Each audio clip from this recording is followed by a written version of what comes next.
మీరు మీ ఆరోపణకి ఒకసారి దీపక్ రెడ్డి గారితో మాట్లాడారు. దీపక్ రెడ్డి గారు, సరే నేను పవన్ కళ్యాణ్ గారు ఆయన పోటీ చేస్తానని ప్రకటించిన తర్వాత వెంకటరెడ్డి గారి క్వశ్చన్స్కి ఎట్లా చేద్దరు కానీ ఆన్సర్. దాంతోపాటు పవన్ కళ్యాణ్ గారు పోటీ చేస్తానని ప్రకటించిన తర్వాత ఇప్పుడు తెలుగుదేశం పార్టీ వాళ్ళు ఇప్పుడు కొద్దిసేపు నేను డిబేట్ రావడానికి ముందు చూసా, అక్కడ ఆందోళన చేయడం, జెండాలు తగలబెట్టేయడం అవన్నీ చూశారు. సో జనసేన పోటీ పీఠాపురం జనసేనకి ఇస్తారనేది ఆల్మోస్ట్ కన్ఫర్మ్, అందరూ మాట్లాడుకుంటున్న మాట. మీ పార్టీ క్యాడర్ని ఎందుకు అక్కడ మీరు కన్విన్స్ చేసుకోలేకపోయారు? కొన్ని దగ్గరలో ఎట్లుంటాయంటే దాదాపు 5 సంవత్సరాలు 10 సంవత్సరాలు 15 సంవత్సరాలు పనిచేసిన తర్వాత ఆర్డర్ లో కింద ఉండే స్థాయి వాళ్ళు కొంచెం సెంటిమెంటల్ గా ఫీల్ అవుతారు. సో అదే నాయకత్వం మీరు తీసుకున్నారనుకోండి, చంద్రబాబు నాయుడు గారి డెసిషన్ కి వ్యతిరేకంగా పోరు, అది తెలుగుదేశం పార్టీలో ఉండే డిసిప్లిన్. ఇప్పుడు మీరు చూస్తే ఈ 13 లిస్టులు వైసీపీ ఇంతవరకు ఇచ్చింది కదా, ఒక్కొక్క లిస్ట్ స్టార్టింగ్ లో ఇచ్చిన తర్వాత ఎంత వ్యతిరేకత వచ్చిందండి, ఎందరూ రాజీనామా చేశారు, ఎందరూ తిడతా బయటకు వచ్చినారు. సో ఆ రిజెంట్మెంట్ లెవెల్స్ మీరు చూస్తే మాకు జరిగేది చాలా నెగ్లిజిబుల్. సో ఇది ఫస్ట్ ఆఫ్ ఆల్ ఈ రోజు అధికారంలో ఉండేది ఎవరు, వాళ్ళు కదా. మేము అద్భుతమైన పరిపాలన ఇచ్చినారు అని వారు అంటున్నప్పుడు 175 మేము గెలుస్తాం అన్నప్పుడు ఇప్పటికి కూడా జవాబు చెప్పలేకపోతా ఉంటారు. ఎందుకు దాదాపు 70 మంది దాకా మార్పులు చేర్పులు మీరు చేసినారు టోటల్ గా అని చెప్పలేని పరిస్థితిలో వాళ్ళు ఉన్నారు. తర్వాత వాళ్ళే లిస్టు అనౌన్స్ చేసి భయపడిపోయి ఆ రోజు ఇమీడియట్ గా మన సుబ్బారెడ్డి గారు వచ్చి ఇది మా ఇన్ఛార్జీలు వీళ్ళు క్యాండిడేట్స్ కాదు, కేవలం ఇన్ఛార్జీలు అని చెప్పి ఆ రోజు అనౌన్స్ చేశారు కదా మా లిస్ట్ రాగానే. సో ఎటువంటి భయం ఉండే సిచ్యువేషన్ లో వైసీపీ ఉందో ఈ రోజు మనం అర్థం చేసుకోవాలి. నేను ఈ రోజు ఒకటే చెప్తా ఉన్నానండి, మేమేం దాన్ని తప్పు అంటలేదు. ఎవరో మా దగ్గరకు వచ్చిన కొందరు వైసీపీ వాళ్ళని మేము ఇన్ఫాక్ట్ మీరు నమ్మరండి, ఈ రోజు నేను చెప్తున్నాను, ఎందరు అడుగుతున్నారు తెలుసా పార్టీని చేస్తామని చెప్పి వైసీపీ నుంచి. మేము అందరినీ తీసుకోలే, కేవలం కొందరినే తీసుకున్నాము. సో ఆ ఇచ్చిన కొందరికి కూడా ఏదో వెంకటరెడ్డి గారు ఇచ్చేసారు అని అంటున్నారు. ఎందుకు అని అంటే వారు గట్టిగా ఉండరు, బలంగా ఉండరు.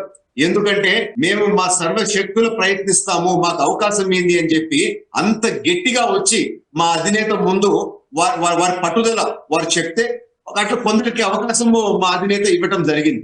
సో వారు ఎందుకు వచ్చినారు ఇక్కడికి, మీరు చేసిన తప్పు వల్ల. సో మీరు సరిగ్గా చేయలేదు అనే విధంగా మీరు అగౌరవపరిచినారు వాళ్ళని చెప్పి అట్లా రకరకాల కారణాలు ఉన్నాయి.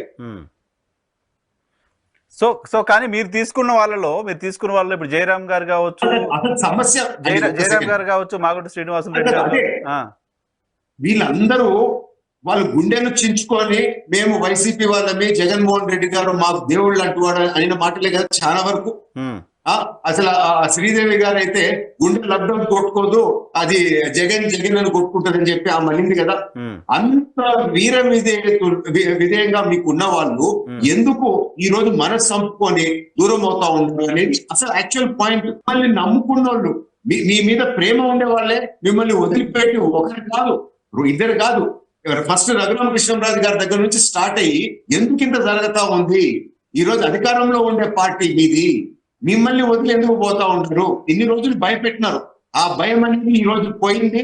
వైఎస్ఆర్ సో ఇటువంటి పొలిటికల్ అన్సర్టనిటీ వైసీపీ ఉంది.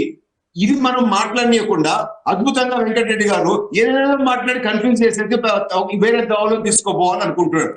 వారి పార్టీలో ఉండే డిస్టర్బెన్స్ మాత్రము కవర్ చేసుకునేదానికే కేవలం ఈ డిస్కషన్ అని చెప్పి మాత్రం నేను తెలుపుకుంటున్నాను. కాదు సార్, ఇప్పుడు పవన్ కళ్యాణ్ గారికి ఇబ్బంది కదా, పవన్ కళ్యాణ్ గారి దగ్గర మీరు కనీసం పవన్ కళ్యాణ్ పిఠాపురం ఇస్తున్నప్పుడు అక్కడ మీ క్యాడర్ ని కన్విన్స్ చేసుకోవాల్సిన రెస్పాన్సిబిలిటీ టీడీపీ పైన ఉంటుంది కదా, ఎందుకు కన్విన్స్ చేయలేకపోయారు?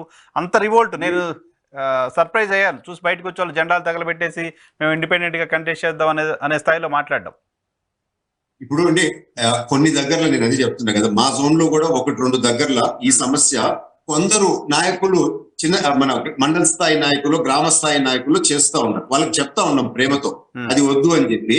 సో అధినేత చంద్రబాబు నాయుడు గారు ఇంతకు డిస్కషన్ లో చెప్పినారు, మనం ఎంత అద్భుతమైన ఎఫర్ట్స్ పెట్టి ఎంత డీటెయిల్ గా చేసేమో అని అంటే ఈసారి అన్నిటికన్నా తక్కువ వ్యతిరేకత ఉంది, అందరూ హ్యాపీగా ఉన్నారు, ఎక్కడో 1-2 ఇన్సిడెంట్స్ తప్ప. వారు కూడా మన కుటుంబ సభ్యులే, మనం మాట్లాడి కన్విన్స్ చేస్తాము అని చెప్పి మా జోనల్ కోఆర్డినేటర్లకు చెప్పడం జరిగింది. ఇప్పుడు మేము అందరితో 1-to-1 మాట్లాడుతూ ఉన్నాము. మీరు చూడండి 2-3 రోజుల లోపల ఏ సమస్య లేకుండా అన్ని స్మూత్ గా పోతాయి. కానీ ఈ గ్యారంటీతో వైసీపీ వాళ్ళు చెప్పగలుగుతారా? వాళ్ళ అక్కడైతే రాజీనామా చేసి వెళ్ళిపోతా ఉన్నారు, తిట్టి వెళ్ళిపోతా ఉన్నారు, బీసీకి గౌరవం లేదంటున్నారు, ఎస్సీకి గౌరవం లేదంటున్నారు, మమ్మల్ని కేవలం వాడుకున్నారు అంటారు కదా. సో సో అధికారంలో ఉండే వాళ్ళ పరిస్థితి ఎట్టుంది? ఎందుకంటే మేము ప్రతిపక్షంలో ఉన్నామండి. సో ఎంతసేపు మమ్మల్ని తప్పు పట్టింది కాదు, బాధ్యత మీ మీద ఉంది. ప్రజలు మిమ్మల్ని గెలిపించినారు. సో మేము ఇదే ప్రతి డిస్కషన్ లో కూడా మేము ఇదే అంటామండి. ఏదన్నా మేము లేవనెత్తితే మమ్మల్ని తిడతారు, మేము 5 సంవత్సరాల క్రితమే ఓడిపోయినాం, మీరు చేసేది చెప్పండి అని అంటే అది చెప్పకుండా ఎంతసేపు మా మీద మాట్లాడుతున్నారు అని అంటే కేవలం వైఎస్ఆర్ వాళ్ళు డైవర్షనరీ టాక్టిక్స్, డిబేట్లలో అంతే, అన్ని దగ్గరలో అంతే అని చెప్పి మాత్రం మనం అర్థం చేసుకోవచ్చు.